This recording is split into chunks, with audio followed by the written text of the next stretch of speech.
Et Quentin, beaucoup de titres de la presse quotidienne régionale reviennent ce matin sur ce cap symbolique des 100 000 morts. Oui, tout à fait, Ariane. Je voulais vous montrer quelques unes, effectivement, ce matin. 100 000, un nombre des morts, une grisée pour la Voix du Nord, vous le voyez en bas à droite. Le Midi Libre parle du terrible bilan du Covid. La France est le 3e pays européen à franchir ce triste seuil, Ariane. Dans ce contexte, la Dépêche s'interroge comment préparer la sortie de crise. Eh bien, c'était en fait la question posée lors de cette réunion organisée à l'Élysée hier soir. Déjà, le journal de la Dépêche s'interroge sur la date du 15 mai qui reste soumise à l'évolution de l'épidémie. Dans le dossier, le journal parle d'un casse-tête pour Emmanuel Macron. Le président de la République a évoqué hier la possibilité de commencer par les musées et les terrasses, puis de continuer par étapes de 3 semaines si tout va bien, je cite. Autre info, le chef de l'État a confirmé que les établissements scolaires allaient rouvrir aux dates prévues, 26 avril pour les écoles, 3 mai pour les collèges et lycées. Ariane. Et quand on parle d'élections à la une de l'Est éclair ?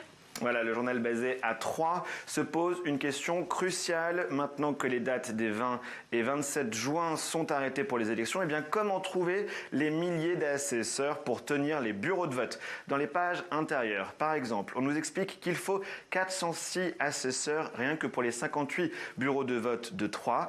Parmi les mesures annoncées par le gouvernement, je vous le rappelle, il y a le recensement 3 semaines avant le premier tour du scrutin des personnes qui seront amenées à tenir ces bureaux de vote afin de les faire vacciner au plus vite. Et on termine avec les dernières nouvelles d'Alsace.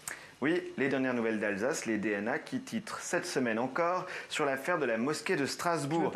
Berséguian trouve une issue, disent les DNA. La maire écologiste rompt le silence dans une lettre ouverte. Vous le voyez, c'est sur la droite. On y apprend que les porteurs de projet, c'est-à-dire l'association Miligorus, a retiré sa demande de subvention pour la mosquée en cours de construction. La maire qui dit réaffirmer son engagement républicain, je cite, sans équivoque, dans cette lettre ouverte, publiée en exclusivité ce matin par les DNA, Ariane. Et merci Quentin, merci pour cette revue de presse régionale.